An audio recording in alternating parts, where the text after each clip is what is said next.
মদিনায় আবু বকর, যেই মদিনায় নবী নাই, ওই মদিনায় আমি বেলাল যাই।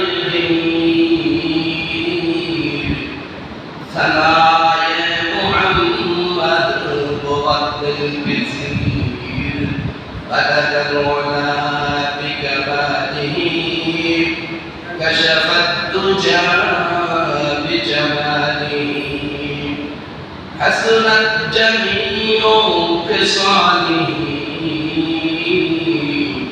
صلوا عليه وآله محمد هرگز نگفتا تا نگفتا جبرائيل هرگز نگفتا تا نگفتا رب جلیل العلا بکماله كشف الدجى بجماله حسنت جميع خصاله صلوا عليه وآله. وقال تعالى في شان نفسه فاذكروني أذكركم واشكروا لي ولا تكفرون. সকলে মুহাব্বতের সাথে জিকির করি লা ইলাহা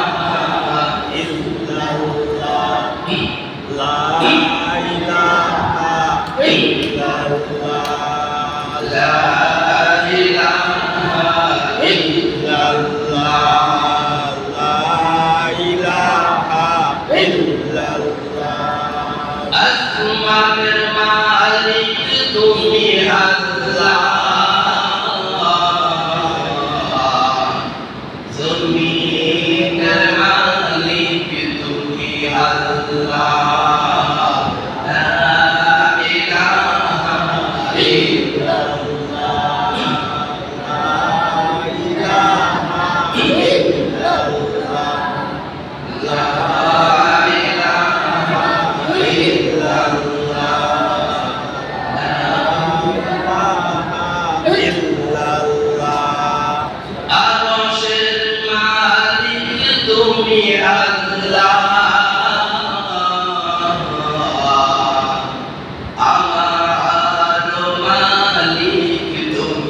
আল্লাহ।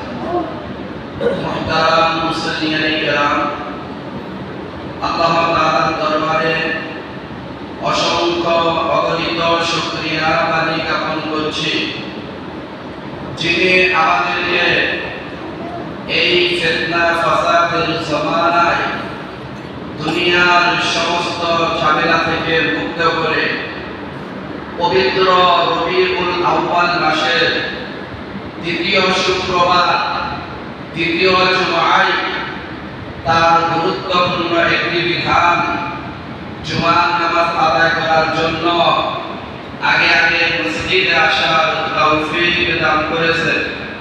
সেজন্য আমরা সকলেই শুকরিয়া আদান করি আলহামদুলিল্লাহ। আমরা আরো কৃতজ্ঞতা জ্ঞাপন করেছি যিনি আমাদেরকে সর্বশেষ নবী, সর্বশ্রেষ্ঠ নবী, বিশ্ব নবী রাহমাতুল লিল আলামিন সাল্লাল্লাহু আলাইহি ওয়াসাল্লামের উম্মত হিসেবে আমাদেরকে কবুল করেছেন, আখিরুল নবীর উম্মত হিসেবে আমাদেরকে এই পৃথিবীতে প্রেরণ করেছেন। সেজন্য আমরা আবারও শুকরিয়া আদায় করি আলহামদুলিল্লাহ।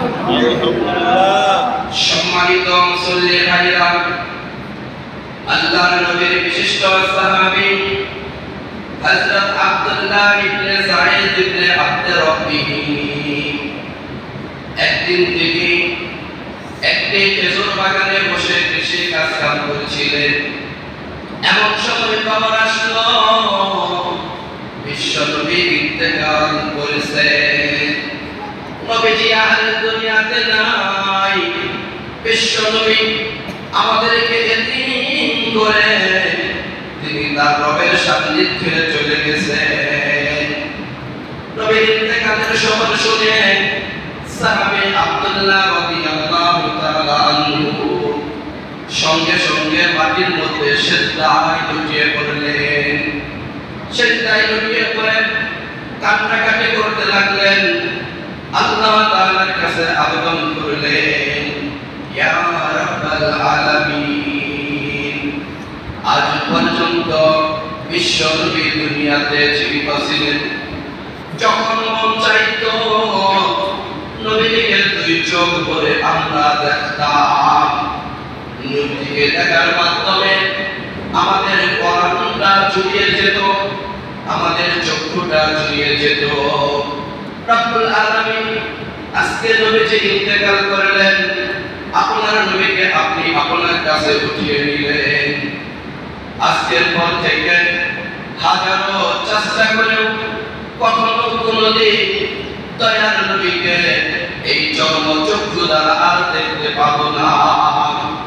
রব্বুল আলামিন তুমি শুনে রাখো, আমার এই চোখের দ্বারা যদি আমি আমার দয়ার নবীকে দেখতে না পাই, এই চোখের দ্বারা আমি দুনিয়ার কিছুই দেখতে চাই না। রব্বুল আলামিন তুমি আমার চক্ষুকে অন্ধ করে দাও, তুমি আমাকে জন্মের মতো কানা বানাইয়া দাও। মহান রব্বুল আলামিনের কাছে সাহাবীর দোয়া কবুল হয়ে গেল। আল্লাহ রব্বুল আলামিন সাহাবীকে অন্ধ করে দিলেন, জন্মের মতো সাহাবীকে কানা করে দিলেন। কিন্তু যেই নবীর প্রেমে পড়ে নিজের চক্ষু দুইটা বন্ধ করাইলেন, ওই নবীর ভালোবাসার প্রতিদান দিতে আমার আল্লাহ মোটেও দেরি করলেন না। নবীর ভালোবাসার প্রতিদান তাকে সঙ্গে সঙ্গে দিয়ে দিলেন। সকলে জুড়ে জুড়ে বলুন সুবহানাল্লাহ। সাহাবীর দোয়া আল্লাহর কাছে কবুল হয়ে গেল। ওই সাহাবী তারপর থেকে এই দুই চোখের দ্বারা দুনিয়ার কিছুই দেখতে পাইতেন না। কিন্তু যেই নবীর প্রেমে পড়ে নিজের চক্ষু দুইটা বন্ধ করাইলেন, চোখের সামনে সবসময় সেই নবীজির প্রতিচ্ছবি চোখের সামনে ভেসে থাকতো। সকলে জুড়ে জুড়ে বলুন সুবহানাল্লাহ। নবীর উম্মতেরা তোমরা চিল্লা না, তোমরা কেমন নবীর উম্মত? তোমরা তো এমন একজন নবীর উম্মত যেই নবী সারা জীবন উম্মতের জন্য কান্নাকাটি করেছেন। আজও মদিনায় রওজা আতহারে শুয়ে শুয়ে ইয়া উম্মতি বলে কান্নাকাটি করছেন। হাসরের কঠিন দিবস, যেই দিন সমস্ত নবীরা পর্যন্ত ইয়া নাফসি বলতে থাকিবে, সেই দিন আমার নবী তোমার নবী বিশ্ব নবী সাল্লাল্লাহু আলাইহি ওয়াসাল্লাম বলিতে থাকিবেন, ইয়া উম্মতি ইয়া উম্মতি ইয়া উম্মতি। আমার দয়ার নবী মায়ার নবী আর আসবে না কবরাতে। আমার দয়ার নবী মায়ার নবী আর আসবে না কবরাতে। ঠিক আছে, আমাদের নবী আরেক দুনিয়াতে আসবে।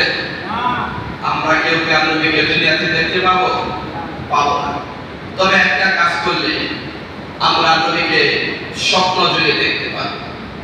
সেই কাজটা হলো আমরা যদি নবীর সুন্নাত অনুযায়ী আমল করি, নবীর আদর্শগুলো নিজেদের জীবনে বাস্তবায়ন করি, ইসলামী বিধি মোতাবেক জীবন পরিচালনা করি, তাহলে হয়তো স্বপ্ন যুগে নবীর দেখা আমরা পেতেও পারি।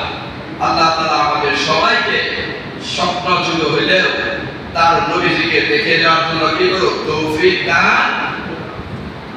সম্মানিত মুসলিম ভাইরা, হাদিস শাস্ত্রের সর্বাধিক গ্রহণযোগ্য কিতাব আসলাহুল কুতুবি বাদা কিতাবিল্লাহ সহিহুল বুখারী, সহিহ মুসলিম শরীফে বর্ণিত عن أنس بن مالك رضي الله عنه أنه قال قال النبي صلى الله عليه وسلم لا يؤمن أحدكم حتى أكون أحب إليه من والده وولده والناس أجمعين خادم الرسول حضرت أنس رضي الله تعالى عنه বয়ান করেন বিশ্বনবী সাল্লাল্লাহু আলাইহি ওয়াসাল্লাম ইরশাদ করেছেন লা ইউমিনু আহাদুকুম হাত্তা আকুনা আহাব্বা ইলাইহি লা ইউমিনু আহাদুকুম,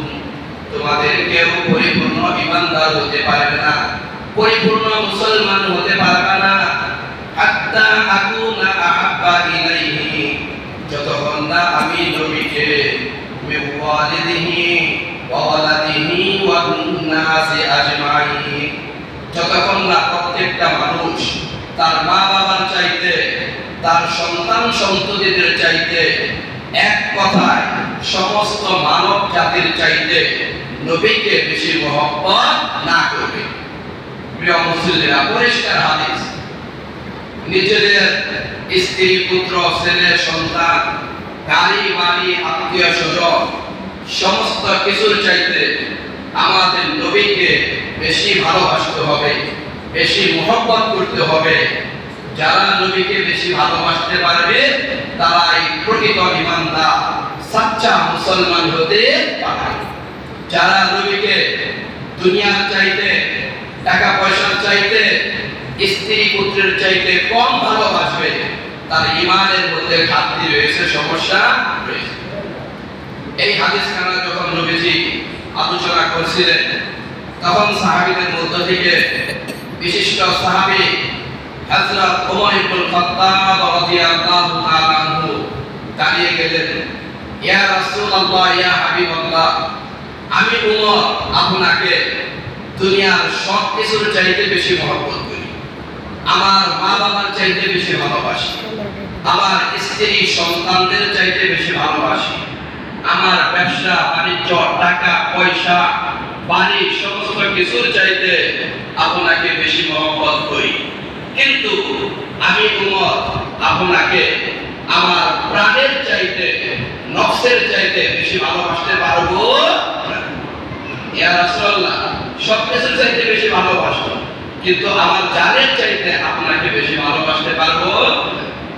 তখন নবীজি বললেন, হে ওমর, তুমি যদি আমাকে তোমার প্রাণের চাইতেও বেশি ভালো না বাসো তাহলে তুমি পাক্কা ঈমানদার হতে পারবে। তখন ওমর বললেন, ইয়া রাসূলুল্লাহ, একটু অপেক্ষা করেন, আমাকে একটু সময় দেন, মনের সাথে একটু হিসাব কিতাব মিলিয়ে দেখি আপনাকে আমার প্রাণের চাইতে বেশি ভালোবাসা যায় কি। ওমর রাদিয়াল্লাহু আনহু একটু সময় চুপ রইলেন, গভীরভাবে চিন্তা ভাবনা করলেন, মনের সাথে হিসাব কিতাব চুকিয়ে এবার ঘোষণা দিলেন, ইয়া রাসূলুল্লাহ, আমি ওমর আজকের পর থেকে আপনাকে, আমার নবীকে আমার প্রাণের চাইতেও বেশি ভালোবাসবো। সকলে বলুন সুবহানাল্লাহ। তাহলে আমাদের নবীকে শুধু দুনিয়ার সবকিছুর চাইতে না, নিজের জান মালের চাইতেও বেশি ভালোবাসতে হবে। নবীজিকে হযরত ওমর কতটুকু ভালোবেসেছে খুব খেয়াল করে শুনবে। 12 রবিউল আউয়াল আগামীকাল নবীজির মৃত্যু দিবস, নবীজি ইন্তেকাল করেছে। নবীজির ইন্তেকালের খবর শুনে হযরত ওমর ইবনুল খাত্তাব রাদিয়াল্লাহু তাআলা আনহু তিনি তরবারি নিয়ে বের হয়ে গেলেন। নবীজি মারা গেছেন, এটা ওমর মেনে নিতে পারছে না। তিনি ঘোষণা দিলেন, যেই ব্যক্তি বলবে নবীজি মারা গিয়েছে, আমি তাকে টুকরো টুকরো করে ফেলব। কতটা ভালোবাসেন ওমর নবী করিম সাল্লাল্লাহু আলাইহি ওয়াসাল্লাম। নবীর মৃত্যু তিনি মেনে নিতে পারছেন না। এত বড় সাহাবী, ইসলামের দ্বিতীয় খলিফা, তিনি তরবারি নিয়ে বের হয়ে গেছেন। যে বলবে নবী মারা গেছে, তাকে আমি টুকরো টুকরো করে ফেলব, খন্ড খন্ড করে ফেলব। সকলে বলুন সুবহানাল্লাহ। এই ছিলেন সাহাবায়ে কেরাম। তারা নবীজিকে নিজেদের সব কিছুর চাইতে বেশি ভালোবেসেছে। নিজেদের জান মাল, স্ত্রী পুত্র ছেলে সন্তান সবার চাইতে আমার নবীকে বেশি ভালোবেসেছে। বিশ্বনবী মুহাম্মদুর রাসূলুল্লাহ সাল্লাল্লাহু আলাইহি ওয়াসাল্লাম একদিন মসজিদের নববীতে বসে আছেন। বিশাল একটা যুদ্ধ হবে কাফেরদের বিরুদ্ধে। সাহাবায়ে কেরামকে যুদ্ধের জন্য আহ্বান করেছেন। নবীজি ঘোষণা দিলেন, যার যার বাড়িতে যুবক লোক আছে, প্রাপ্তবয়স্ক লোক রয়েছে, তারা সকলেই জিহাদে অংশগ্রহণ করতে হবে। এমন সময় একজন মহিলা তার দুধের একটা শিশু, নাবালেগ বাচ্চা কোলে কোলে নিয়ে নবীজির দরবারে হাজির হলেন। ইয়া রাসূলুল্লাহ, ইয়া হাবিবাল্লাহ, আমি একজন মহিলা মানুষ, আমার স্বামী নাই, বাড়িতে আমার যুবক ছেলে পেলেও নাই, আমার একমাত্র সন্তান কলিজার টুকরা এই নাবালেগ বাচ্চাটা আছে। ইয়া রাসূলুল্লাহ, ইয়া হাবিবাল্লাহ, আমি আমার এই নাবালেগ সন্তান আপনার কাছে অর্পণ করলাম, আপনি আমার এই সন্তানকে জিহাদে নিয়ে যাবেন। সকলে জোরে জোরে বলুন সুবহানাল্লাহ। নবীজি আবার বললেন, হে আমার সাহাবী, তুমি তো নাবালেগ বাচ্চা নিয়ে এসেছো। একে তো নাবালেগ বাচ্চাদেরকে জিহাদে শরীক করা যায় না, এটা ইসলামের নিষেধ। ইসলামে কি অপ্রাপ্ত বয়স্ক 18 বছরের নিচে 15 বছরের নিচে কোনো বাচ্চা জিহাদে যেতে পারবে না, এটা ইসলামের জিহাদের বিধান। দ্বিতীয়ত, তোমার এই সন্তান নিয়ে আমি জিহাদের ময়দানে কিভাবে জিহাদ করাই? এই বাচ্চাকেই তো পাহারা দিতে আরো দুই একজন লোক লাগে। এবার সেই মহিলা সাহাবী বলতেছেন, ইয়া রাসূলুল্লাহ, ইয়া হাবিবাল্লাহ, আপনি যখন কাফেরদের বিরুদ্ধে জিহাদ শুরু করবেন, উভয় পক্ষে তুমুল যুদ্ধ শুরু হবে। কাফেররা আপনার দিকে তীর মারতে থাকবে, কাফেররা আপনার দিকে বলবম মারতে থাকবে, তরবারির দ্বারা আঘাতের পর আঘাত করতে থাকবে। ইয়া রাসূলুল্লাহ, ঠিক সেই তুমুল যুদ্ধের সময় আপনি আমার এই কলিজার টুকরা নাবালেগ বাচ্চাটাকে, দুধের শিশুটাকে সেই তীর তরবারির সামনে ধরে রাখবেন। সকলে জোরে জোরে বলুন সুবহানাল্লাহ। ইয়া রাসূলুল্লাহ, তীরের আঘাত যেন আমার সন্তানের গায়ে লাগে, তরবারির আঘাত যেন আমার সন্তানের গায়ে লাগে, কিন্তু আপনি রাহমাতুল লিল আলামিন, আপনার পবিত্র মুবারকে যেন তীর তরবারির আঘাত না লাগে। সকলে জোরে জোরে বলুন সুবহানাল্লাহ। ও নবীর উম্মতেরা, তোমরা চিন্তা না, তোমরা কেমন নবীর উম্মত? তোমরা তো এমন একজন নবীর উম্মত, যেই নবীর উম্মত তোমার জন্য অন্যান্য নবীরা পর্যন্ত কষ্ট করেছে, আবেদন করেছে। তাদের মাঝ থেকে আল্লাহ তাআলা হযরত ঈসা আলাইহিস সালামের দরখাস্ত কবুল করেছেন। হযরত ঈসা নবী তিনি আখিরি জমানায় কিয়ামতের পূর্ব মুহূর্তে এই পৃথিবীতে আগমন করবেন, তবে কোন নবী হিসেবে নয়, আমাদের বিশ্ব নবীর সাধারণ একজন উম্মত হিসেবে। ও নবীর উম্মতেরা, তোমরা চিল্লা না, তোমরা কেমন নবীর উম্মত? কিন্তু আমরা যে এমন নবীর উম্মত হতে পেরেছি, এজন্য কি আমরা আল্লাহ তাআলার কাছে কোনো দরখাস্ত করেছি, কোনো আবেদন ফরম পূরণ করেছি? কোনো কিছু আমরা করি নাই। আমাদের আল্লাহ নিজ অনুগ্রহে, নিজ মহিমায় আমাদেরকে বিশ্ব নবী, আখির নবীর উম্মত হিসেবে আমাদেরকে কবুল করেছেন। এটা আমাদের উপর আল্লাহ তাআলা অনেক বড় একটা রহমত, ঠিক না ভাই?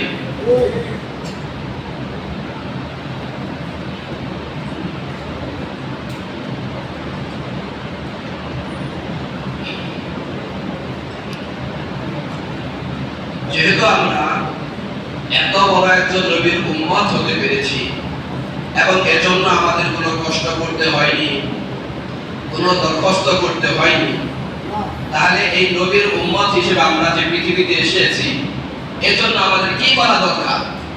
এজন্য আমাদের সবাইকে আমাদের নবীজিকে মহব্বত করা দরকার, ভালোবাসা দরকার। কতটুকু ভালোবাসতে হবে সেটাও নবীজি বলে দিয়েছেন। দুনিয়ার সবকিছুর চাইতে নিজের মা বাবা ছেলে সন্তান স্ত্রী পুত্র এমনকি নিজের জানের চাইতেও আমার নবীকে বেশি মহব্বত করতে হবে। পবিত্র কালামুল্লাহ শরীফে আল্লাহ তাআলা ইরশাদ করেছেন, কুল ইন কুনতুম তুহিব্বুনাল্লাহ ফাত্তাবিউনি। কুল, হে নবী আপনি বলে দেন, ইন কুনতুম তুহিব্বুনাল্লাহ, তোমরা যদি আল্লাহকে ভালোবাসতে চাও, আল্লাহকে মহব্বত করতে চাও, ফাত্তাবিউনি, তাহলে তোমরা আমি নবীর অনুসরণ করো, অনুকরণ করো। খুব খেয়াল করে বুঝতে হবে নবীকে ভালোবাসার অর্থ কি, আল্লাহকে ভালোবাসার অর্থ কি। নবী রাসূলের ভালোবাসার নামে বর্তমান যুগে অনেক ইসলাম বিরোধী কার্যকলাপ আমাদের সমাজে প্রচলিত রয়েছে। নবীকে ভালোবাসা করবে তারাই নবীকে মহব্বত করে, আর যারা নবীর সুন্নাত মানবে না, নবীর আদর্শ মানবে না, ইসলাম মোতাবেক জীবন পরিচালনা করবে না, তারা নবীকে মোটেও মহব্বত করে। এখন যদি নবীর নামে আমি একটা সম্মেলন করি, এটা কি নবীর ভালোবাসা হবে? নবীর নামে আমি একটা মিছিল করলাম, এটা কি ভালোবাসা বলবে? না, এগুলো নবীর ভালোবাসা না। নবীর ভালোবাসা হলো নবীর আদর্শ লালন করা। হাদিস শরীফের মধ্যে আছে, নবীজি পরিষ্কার করে দিয়েছেন, মান আহাব্বা সুন্নতি ফাকাদ আহাব্বানি, যেই ব্যক্তি আমার সুন্নতকে মহব্বত করলো, আমার সুন্নতকে ধারণ করলো, আমার সুন্নাত অনুযায়ী জীবন পরিচালনা করলো, ফাকাদ আহাব্বানি, সেই আমাকে মহব্বত করলো। পরিষ্কার হাদিস, যে নবীর সুন্নাত পালন করবে, নবীর আদর্শ পালন করবে, সেই নবীকে ভালোবাসো। কাজেই যার ভিতরে নবীর সুন্নাত নাই, যার গায়ের মধ্যে ইসলামী লিবাস নাই, যার ভিতরে নবীর সুন্নাত নাই, দাড়ি নাই, টুপি নাই, ইসলামী লিবাস যারা পরে না, তারা মুখে বললেও কাজ হবে না আমরা নবীকে মহব্বত করি। আমরা যদি নবীকে ভালোবাসি, অবশ্যই আমার গায়ের মধ্যে নবীর পোশাক থাকবে, নবীর সুন্নাত মুবারক থাকবে, আমার মাথার মধ্যে নবীর টুপি থাকবে, আমার নামাজ কাজে হবে না, আমার কোরআন তেলাওয়াত ছুটে যাবে না। এই সমস্ত কিছু আমাদেরকে কি করতে হবে? আমল করতে হবে। এখন আমরা যারা নবীর সুন্নাত বা আদর্শ থেকে দূরে আছি, তাদেরকে আমরা আহ্বান জানাবো, আপনারা নবীর উম্মত, অবশ্যই নবীর উম্মত, কিন্তু আপনাদের মধ্যে একটু কমতি আছে। এই কমতিগুলো আমরা কি করে নেই? পূরণ করে। সম্মানিত মুসল্লি ভাইরা, আল্লাহর নবীর বিশিষ্ট সাহাবী হযরত বেলাল হাবশী রাদিয়াল্লাহু আনহু, যিনি মসজিদে নববীর আযান দিতেন, মসজিদে নববীর মুয়াজ্জিন ছিলেন হযরত বেলাল হাবশী রাদিয়াল্লাহু আনহু। বিশ্বনবী সাল্লাল্লাহু আলাইহি ওয়াসাল্লাম যখন ইন্তেকাল করলেন, এই দুনিয়া থেকে চিরদিনের জন্য বিদায় নিয়ে চলে গেলেন, এরপরের দিন হযরত বেলাল হাবশী নিজের ব্যবহারের জামা কাপড়গুলো একটা বস্তার মধ্যে ভরে, সেই বস্তাটা মাথায় করে নিয়ে মদিনা থেকে কোথায় যেন চলে যাচ্ছেন। মসজিদে নববীর সামনে হযরত আবু বকর সিদ্দিক রাদিয়াল্লাহু তাআলা আনহুর সাথে দেখা। আবু বকর জিজ্ঞেস করলেন, হে ভাই বেলাল, তোমার মাথায় কিসের বস্তা? এই বস্তা মাথায় করে নিয়ে তুমি কোথায় চলে যাচ্ছ? বেলাল হাবশী উত্তর দিলেন, হে ভাই আবু বকর, এই বস্তার মধ্যে আমার ব্যবহারের জামা কাপড়, এই ব্যবহারের জামা কাপড় নিয়ে আমি মদিনা ছেড়ে বহু বহু দূরে চলে যাব। আবু বকর জিজ্ঞেস করলেন, হে ভাই বেলাল, কেন, কি হয়েছে?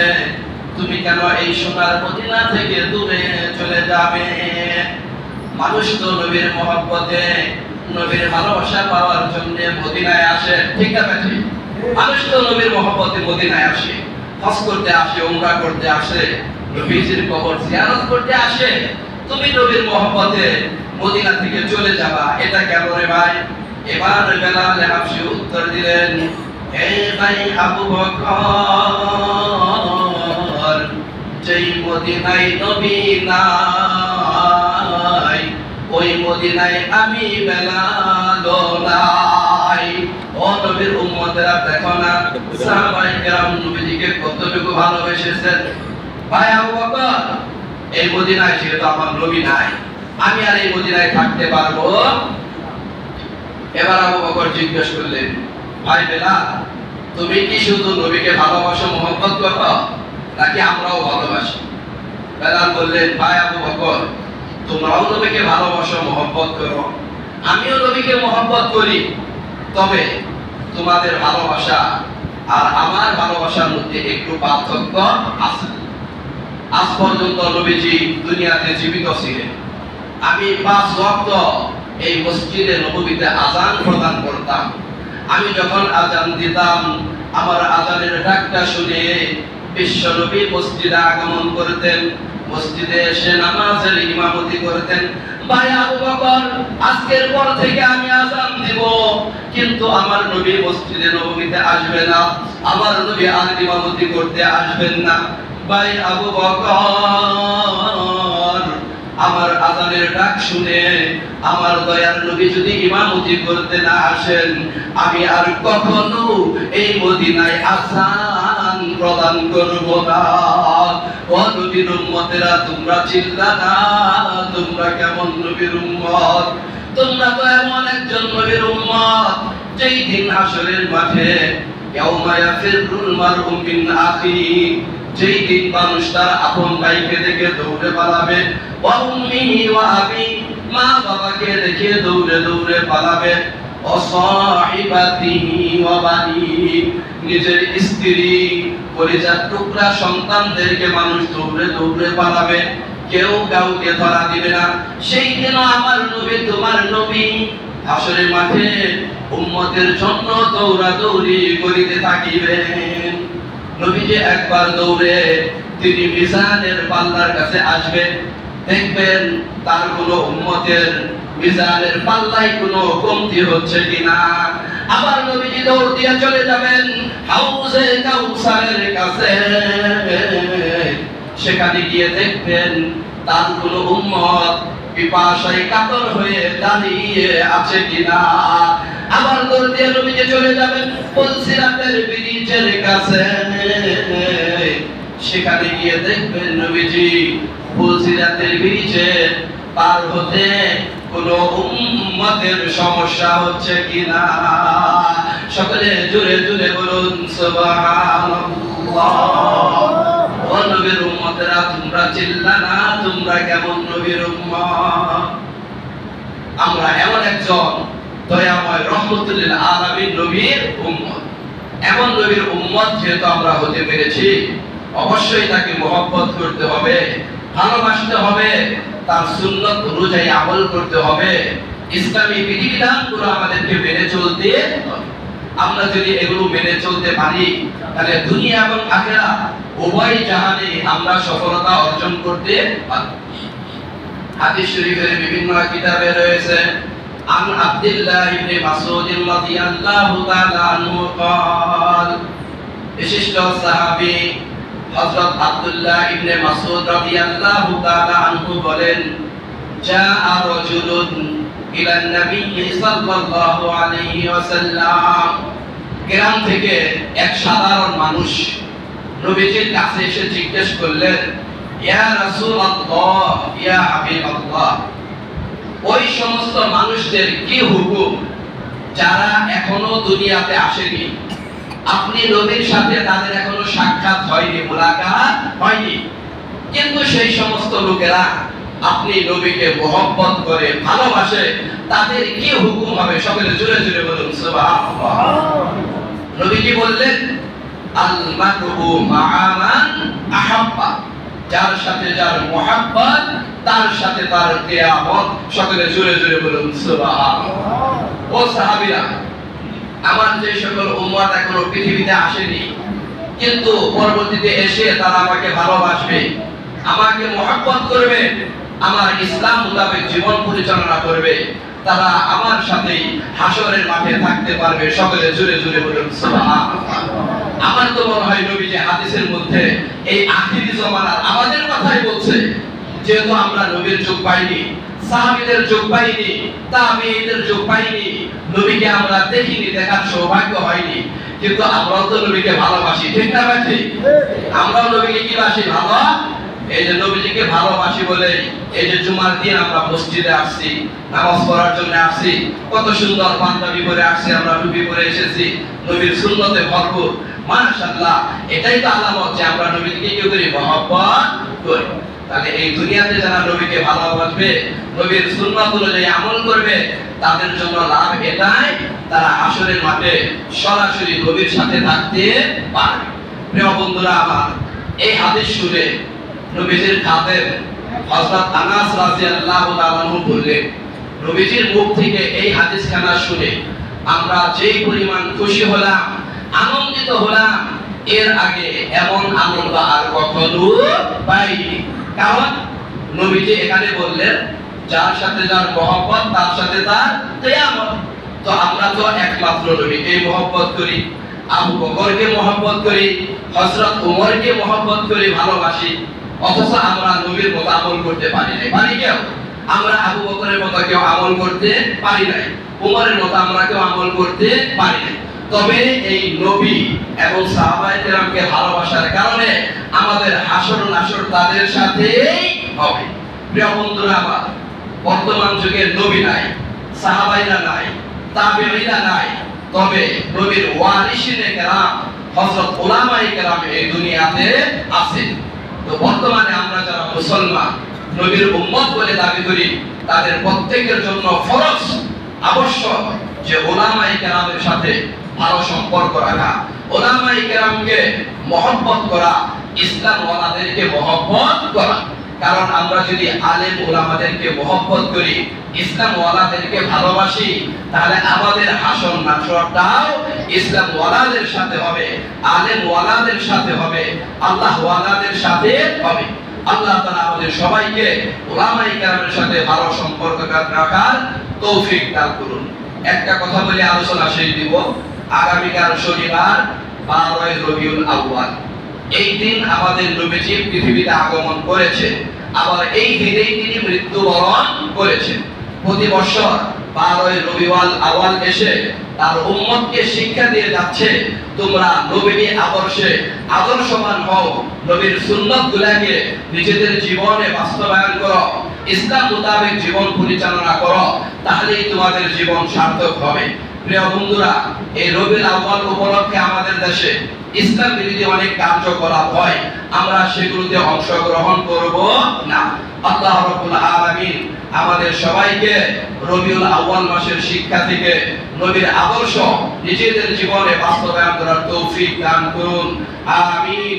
ওয়া আখিরু দাওয়ানা আনিল হামদুলিল্লাহি রাব্বিল আলামিন।